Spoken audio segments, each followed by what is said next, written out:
ധീരദീപമാൽ പടർന്ന വാക്കുന്ന് ധർമ്മരാഗമാൽ കവിഞ്ഞ പൂക്കുന്ന്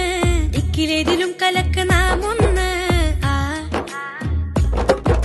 സത്യസാഗര സ്വരങ്ങളാൽ പിന്നെ സർഗസാഹിത്യോത്സവാകി